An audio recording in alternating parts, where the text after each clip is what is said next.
Howdy, Dr. Will Wong here, and welcome to tonight's edition of the Essentials of Life and Wellness. You know, it used to be a well-known fact of medicine, although right now it would probably be vehemently disavowed. But it was a well-known fact of medicine way back when, up to, let's say, the 1970s, that during premenopause and menopause, some women became neurotic and even psychotic. I have met men that I trust, men that I know speak truth, whose wives went nuts, absolutely nuts, when going into premenopause and going into menopause, and started envisioning things, imagining things, dreaming up things that were never happening, things that were never true.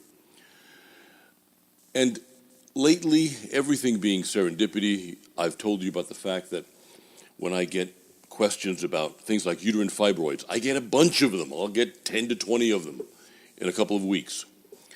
Well, lately, the serendipity thing has started happening, and I've started getting questions from men as to why their wives don't love them anymore, why their wives don't want to cuddle with them, why their wives don't want to have anything to do with them, why their wives are rejecting them, why their wives don't want to have sex with them, etc., etc., etc., etc., etc. And before I read you my answer to some of those emails, let's go over what's happening.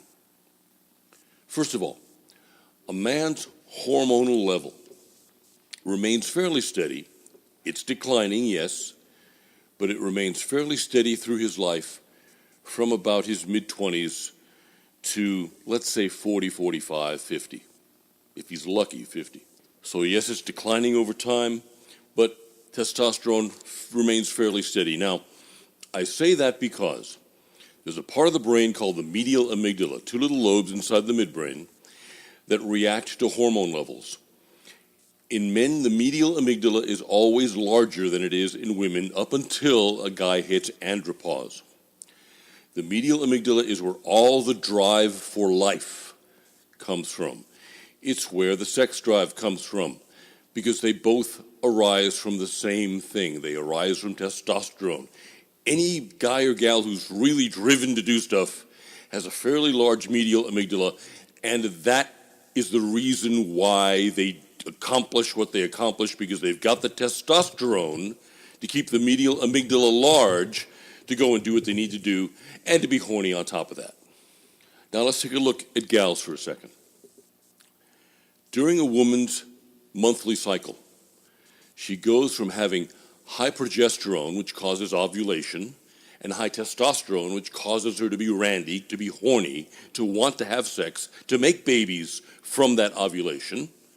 Then at the end of the month, the testosterone and the progesterone kind of crash, and the estrogen goes up to cause the getting rid of the little egg and start the menstrual cycle. During that hormonal fluctuation, what happens to the medial amygdala? We know that the medial amygdala shrinks when the testosterone is low. When the estrogen is high, estrogen will shrink the medial amygdala. So, during part of the month, the gal's medial amygdala is nice and big due to the testosterone. Then, end of the month, medial amygdala shrinks down because the testosterone is gone and the estrogen is there. Come 35 or so on, when a gal's testosterone level sort of kind of crashes, that's when most women stop being horny. They really don't want to have sex much after 35. By 40, they really don't want to have sex. So we know that their testosterone level is low, which again shrinks the medial amygdala, but they keep on having that spike in estrogen at the end of each month, which keeps on forcing the medial amygdala to stay small. Okay, think about what happens to this section of the brain when every month for 30 or 40 years, from the time a gal begins menstruation to the time she hits menopause, every month that medial amygdala expands and contracts, expands and contracts, expands and contracts. In a man, it expands and it contracts slowly over the course of decades by the time he hits andropause. In a gal, it expands and contracts every 30 days. Every 15 days, it's changing shape. And it does that for 30 to 40 years. Couple that with a lack of testosterone from, let's say, about 35 on in most women, not all women. I'm generalizing, and I realize that generalizations are unfair to the individual, but in the main, the statistics tell us that by 35, most gals don't have a lot of testosterone, and their sex drive really wanes. But how can we explain a woman not wanting to have anything to do with her husband, a woman not wanting to cuddle, not wanting to touch, not wanting to lie in bed and snuggle up to her husband, not wanting to have sex with him, not wanting much to have anything to do with him at all? He's a fixture in the house. He's the guy who brings in the paycheck. He's the guy who fixes the car. He's the guy who does whatever. But he's no longer the fellow she shares her body with and becomes one with. Well, along with the increase in estrogen and the decrease in testosterone comes an increase of something called prolactin. And we see this in gals who have had children, because the prolactin is what causes the breast milk to start flowing. But we also see this in women who are not breastfeeding, who have had children who are not breastfeeding, and we see this in older women who have never had kids, an increase in prolactin. Now, you've heard me say that prolactin is the don't touch me, get away from me, I don't want to have sex hormone. So is estrogen. So what happens over time when a gal's medial amygdala is absolutely fried from 30 to 40 years of expanding and contracting each month, and she has high prolactin and high estrogen? Now, a woman knows that things are different. She feels intrinsically that things are different. She sees herself declining in looks. She sees her body changing, getting older. She doesn't like the changes. She sees her relationship with her husband and sometimes her children and the outside world changing. She may change her whole batch of friends by this time. They may be into different things from what she's doing. This is a time in life when most women want to remake themselves, and either they will sit back, sullen in a chair, and not do a thing, or they will go into every nook and cranny trying to find out what's missing, what's wrong, and trying to redo, trying to recatch something of what they had. This is akin almost to a guy's midlife crisis when he tries to recatch what he feels is missing. This is when the guy goes for the sports car and looks for the leggy blonde. Gals go through a similar thing during premenopause, trying to find out what's missing and trying to get back to where they were or trying to remake themselves anew. Now, this is also a time when a gal begins to think about and rehash her relationship with her husband. This is when she remembers everything he did wrong back to 1947, as Bill Cosby used to joke about. And because she doesn't have the testosterone and desire you anymore, and because she has a high prolactin level and a high estrogen level, and she's kind of angry and sulking, everything that's wrong is going to be your fault. She gave you the best years of her life, and you screwed it up. Now, I've seen this happen to both paupers and millionaires. It doesn't matter what social strata you are. It's your fault that you screwed it up. It doesn't matter that you've given her a very rich, easy, painless life, or that you've forced her to have to work 12 hours a day as a seamstress somewhere because you're a lazy ass and you haven't done jack to support the family. It doesn't matter. It works both ways, whether you supported her, helped her, and brought her up, or whether you made her go out and walk the streets to work. It's your fault. Now, it has to be said that the low testosterone creating low desire, low libido, in other words, a woman does not want to have sex with you, and the high prolactin, which ensures she doesn't want to have sex with you, causes her to have low oxytocin, which means she has lost her bond with you. When a young couple first gets together, when they're first in love, and they're having sex all the time, their orgasms are constantly releasing oxytocin, which is constantly bonding them to each other.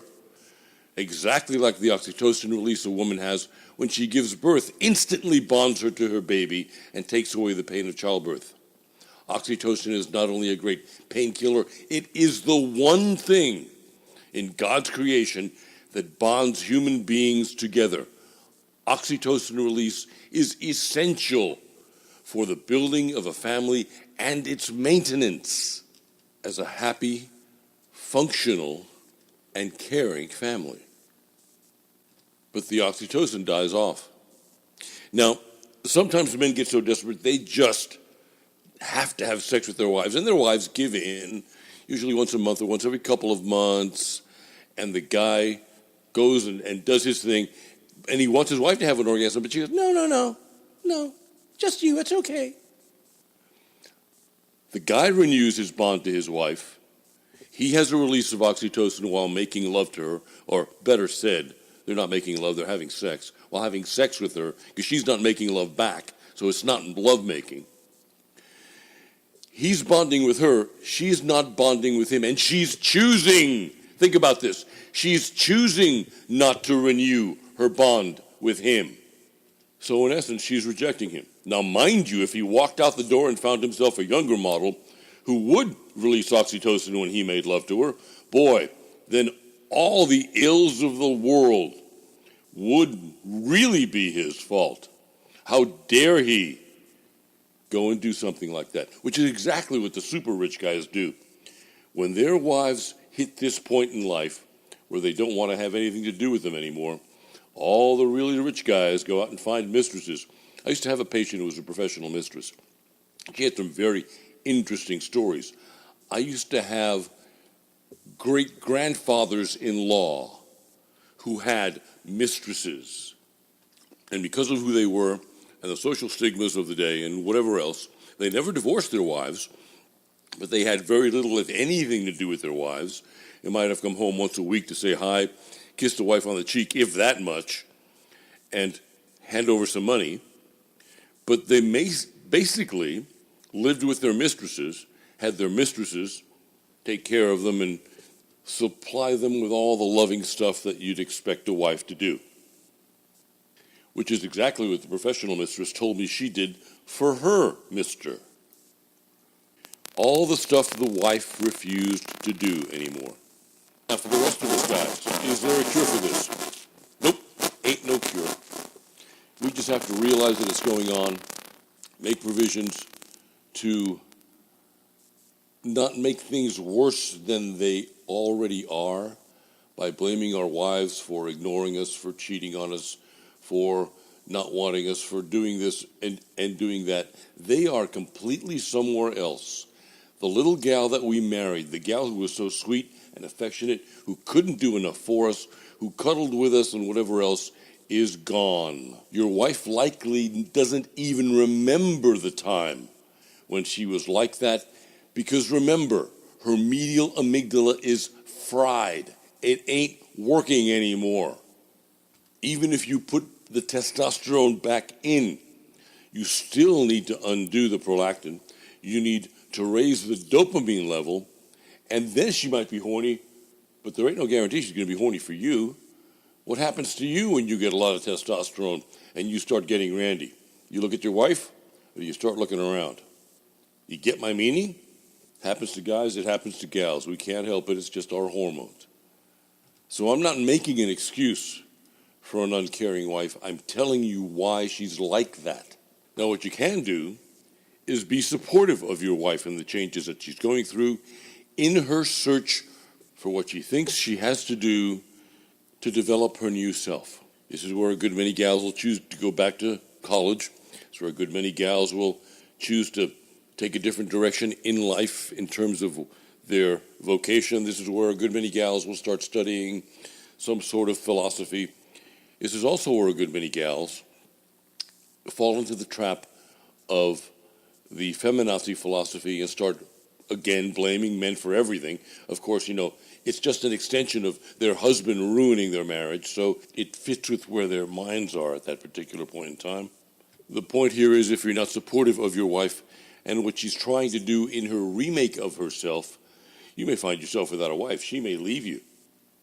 And you might not mind that, because you might be at the point of leaving her, but most guys really love their wives, and they don't want to leave them. and they don't want to be left by them. Oddly enough, I have found that the oxytocin bond is stronger in men for women than in women for men, and I will classify that.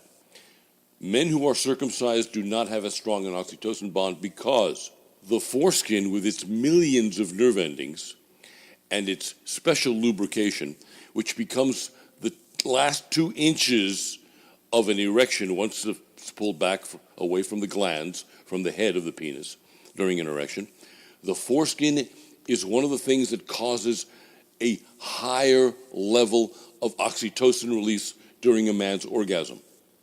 We find that men without foreskins, and this has been scientifically found, this was a scientific finding, that men without foreskins do not bond to their women as well as strongly as, or at all, the way men with foreskins do bond to their women. A Cuban friend of mine couldn't understand how he fell so deeply in love with every woman he bedded down, couldn't understand how a one-night stand can turn into such a deep, deep, deep bond in love. And it was because he still had his foreskin, and he had these huge honking erections with a huge release of oxytocin, which instantly bound him to that woman, just like a woman in childbirth is bonded to her child. It's also, by the way, ladies, why you find that Latin men are more romantic than Northern European men. Northern European men tend to be all circumcised. Jewish men tend to be all circumcised. I can honestly tell you that most of the men who had mistresses that I have known in my lifetime and that I have heard about have all been Jewish. I say that from having had a Jewish wife and several sets of Jewish in-laws and in-laws from in-laws from in-laws. All of the grandfathers-in-laws and some of the fathers-in-laws had shiksa mistresses, had Gentile mistresses. You really don't want to know what the derogatory word shiksa means. But all the men of means of that era had mistresses because their wives would cut them off and because they really weren't bonded to their wife. Jewish women who have Latin lovers, I have observed, are so taken with how their Latin lovers have fallen in love with them, much more so than any of the Jewish boys that they ever went out with, because, again, the higher release of oxytocin. Whining and dining and romantic and whatever else, the gals are swept off their feet. They can't believe they've never seen or experienced this level of romance before because of the oxytocin release that non-circumcised men have. But I've strayed away from my point. The point is, we want to maintain our marriages. We want to keep our wives. Most of us do anyway. So you've got to adapt to the way that your gal is changing, be there through her changes, and be on the other side of them. And hopefully, if you've made it through, if you haven't divorced her, or she hasn't divorced you, if she hasn't accused you of being Jack the Ripper, when she's done with all that, you can go back to being those sweet little old couple, just like folks remember, old couples sitting on the porch and rocking and kind of holding hands. You can go through all these changes that she has gone through. She stuck with you through all your midlife crisis changes. So you see, you get to the end of it, and you wind up being the little old couple sitting in the rocking chairs, holding hands on the front porch, the way we'd like to envision ourselves ending up in life. Being happy, being together, being accompanied, and still being loved. So boy, this long diatribe of mine didn't leave me any room at the end of this show to read the 2 emails that I had intended on reading to you. But I thought that I would have to explain what I was telling the folks in the emails through the explanation of what happens at the medial amygdala with the hormones and why that's so relevant in understanding the changes that women are going through in perimenopause and menopause, changes that doctors have no clue about explaining or about coping with. You know, one of the visions that's very, very clear in my mind from 30 some odd years ago is a doc friend of mine standing in front of his dispensary.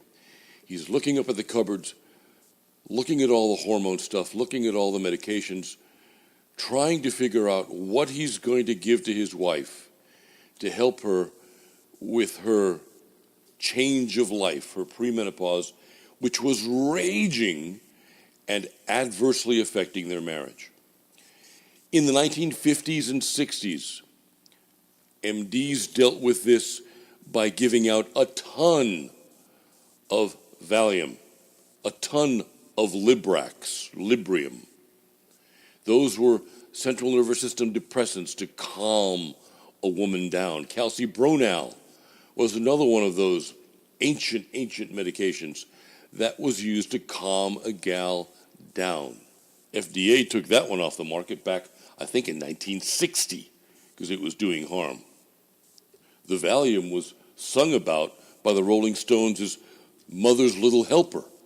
From the 90s onward, the docs have been dosing the antidepressant drugs for this stage in life, none of which are applicable. Not the antidepressants, not the Valium, not the Librium, not the Calcibronal. None of these crap medicines are applicable to what's happening in the brain, what's happening with the hormones with these women that's causing them to behave the way they do, causing them to feel the way they do, and affecting their lives with their loved ones. None of those medications will make a damn bit worth of difference except to mask, to cover up, to make them numb, or to send them, as we see with the antidepressants, into even larger fits of dismay. Kind of curious and very, very apropos for conventional medicine to come up with a supposed antidepressant drug that causes mania, which is uncontrolled violent behavior, which causes further depression, which causes people to want to commit suicide. Very apropos for conventional medicine to come up with an antidepressive drug that causes depression, just like they came up with the COX-2 anti-inflammatories, which caused inflammation of the heart, the liver, and the kidneys, and was killing people. It's almost like communism when you call something one name, but what it does is exactly the opposite. Yes, it would be a good idea to put a gal going through premenopause and menopause on testosterone and progesterone replacement therapy. Yes, it would be a good idea to monitor her prolactin levels and counter them either with the mucanopurines in terms of natural supplements or with the drugs bromocriptine or siligoline, which are brain-boosting drugs which are great for decreasing prolactin and increasing dopamine. But as I mentioned before, that's not necessarily going to get a gal back in love with you. It probably won't get a gal back in love with you. My whole point here is that you have to face the fact that the gal you married, the gal you loved, the gal you want back ain't never coming back. It's almost like there's another woman living in her body. She's been possessed. The other gal is gone, a new gal has walked in, and you need to learn to deal with it. One of my favorite singers, Lori Lieberman, puts it in her words, the words that a woman is thinking when she gets to this point in her life.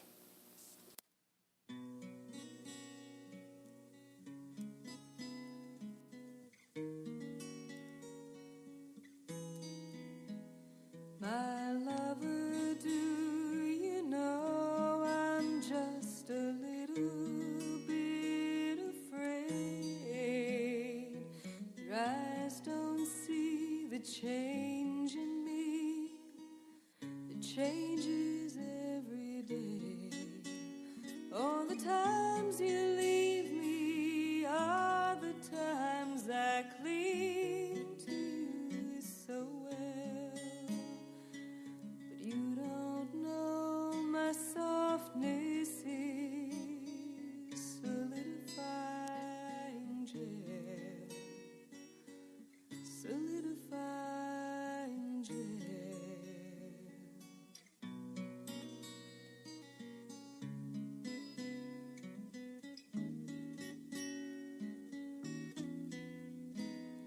I never told you, but I let that flower you gave me die. Grimaced as I tried to weep, found I couldn't cry. the times I listen, all the times my mind is far away. Still I nod and hold you without hearing what you say, without hearing what you say.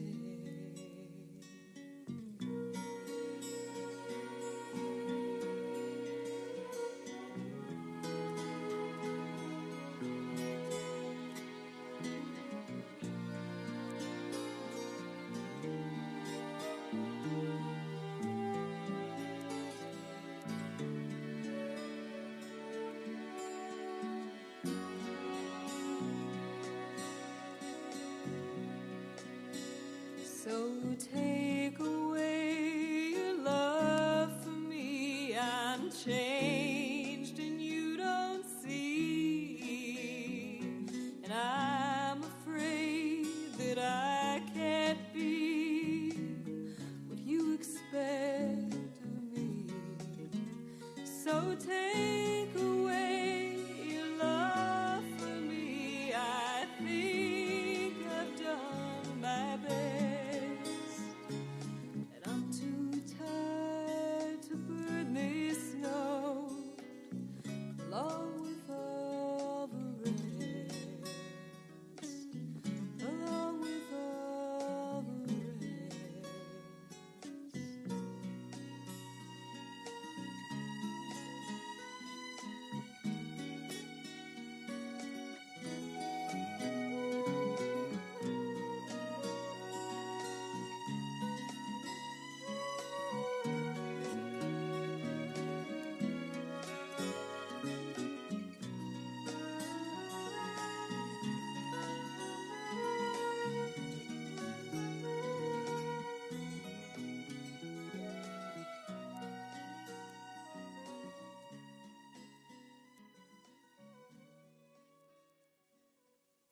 And on that note, I wish you all God's blessings. Be well. And I'll chat with you again next time. Bye-bye. Thank you for joining Dr. Wong this evening for today's edition of the Essentials of Life and Wellness. If you have any questions about today's show, or if you would like to ask Dr. Wong any other health-related question, you may send an email to radio@drwong.us. That's radio@drwong.us, or telephone him at 940-325-2147. The products mentioned in today's show, as well as all of the other products Dr. Wong recommends, can be purchased online at docsprefer.com. That's www.docsprefer.com. Or you can speak with a customer service representative at 940-325-2147. Dr. Wong also has an extensive natural health website filled with articles written in Dr. Wong's own unique and easy-to-understand style that discuss natural remedies for some of today's most common and debilitating chronic conditions. You can find these articles at drwong.us. That's www.drwong.us. Until next time, we hope you have a safe and healthy week. Be well, and God bless.